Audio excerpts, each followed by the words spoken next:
All right, buddy. Appreciate it and appreciate spending some time with everybody today.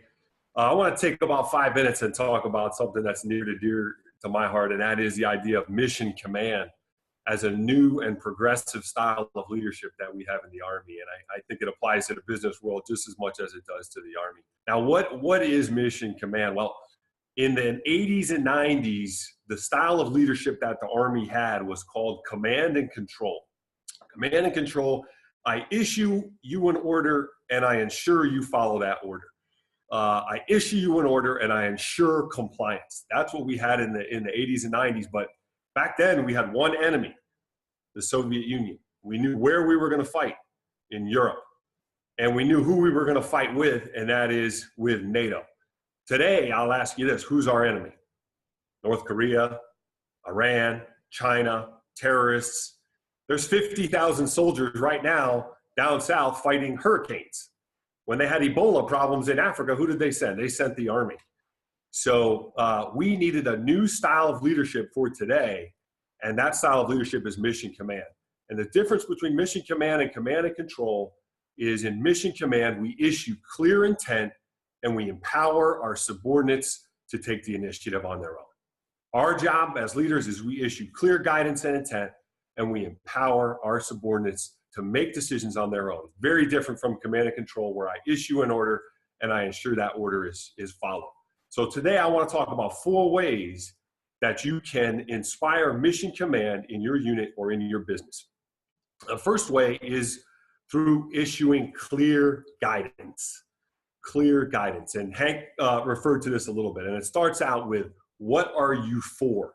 What is your organization for? Not what do I want you to do?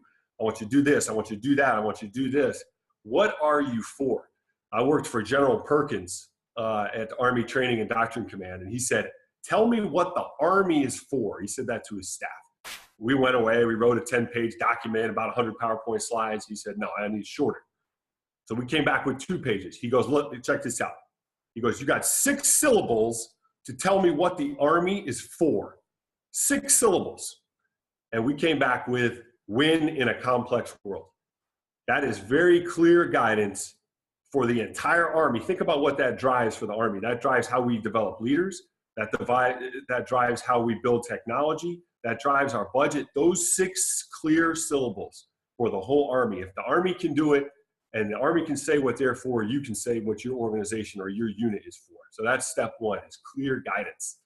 Step 2 is new employee integration or new soldier integration. When you get somebody new in your unit, it's got to be shock and awe.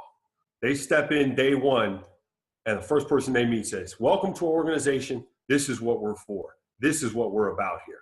These are our core values and principles. Then they go down the hallway. They get to the next person. Hey, welcome to our organization. Here's what we're for. Here's what we're about here. Okay, a warm welcome.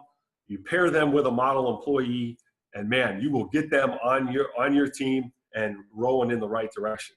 Because what we want to do as leaders is get our subordinates to embrace either our business units and norms or our unit values and norms as fast as we can.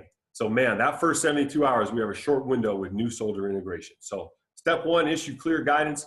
Step 2, integrate our new employees and our new soldiers effectively. Step 3 is counseling, face-to-face counseling, okay? And that's just sitting down, and we got to do 2 things when we counsel. The first thing we got to do is show people that we care about them. Then we challenge them. First thing we do, we're talking about millennials here, people, okay? We got to give them a hug first, all right? Then we challenge them. So when you ask me, Eric, how are you going to counsel 54 company commanders? I have 54 company commanders in recruiting. Every day I drive into work, I'm counseling somebody over the phone. Every day I drive home from work, I'm counseling somebody over the phone. Every day I'm doing PT, with a subordinate and doing that counseling piece. You got to make time for it, and we got to do it. And again, counseling is another opportunity to give out those clear guidance and reinforce those principles that I talked about in steps 1 and 2. And lastly, step 4, we have to reinforce everything we do with social media. Social media allows us to strengthen our message. So Noble talked about earlier, people don't get things on the first time you say it. you got to say things 5 times for people to remember it. So if you're saying it over face-to-face, then Instagram, then YouTube, then Marco Polo, then the GroupMe app, then Facebook, you have now hit your subordinates with that message multiple times without having to go around and visit. You're hitting everybody simultaneously. So social media is huge, and it's a great way to do those things. So just in closing again, Mission Command, issue clear intent to empower your subordinates to solve problems at their level. How do we do it? We give them clear guidance. We integrate them from day one into our organization. We counsel them. And lastly, we reinforce everything we do with social media. That's all I got. Thanks, Tom. I mean, what we're seeing here in the War College, it's amazing when we look back at our generals when it comes to Iraq, Afghanistan, when it comes to the president, what words they say or don't say turn the organization 90 degrees this way or 90 degrees that way. Wow. So we have to be, our guidance has to be so clear, concise, right? The Army did it, win in a complex world, 6 syllables, and it has to be continuous. We, like Hank said, we can't just give it once and that's it. You got to hammer it in every meeting. But I think that clear guidance, I mean, if you change one word, you could take an organization a totally different direction. And that's the power we have as leaders. And that's a humbling thing about being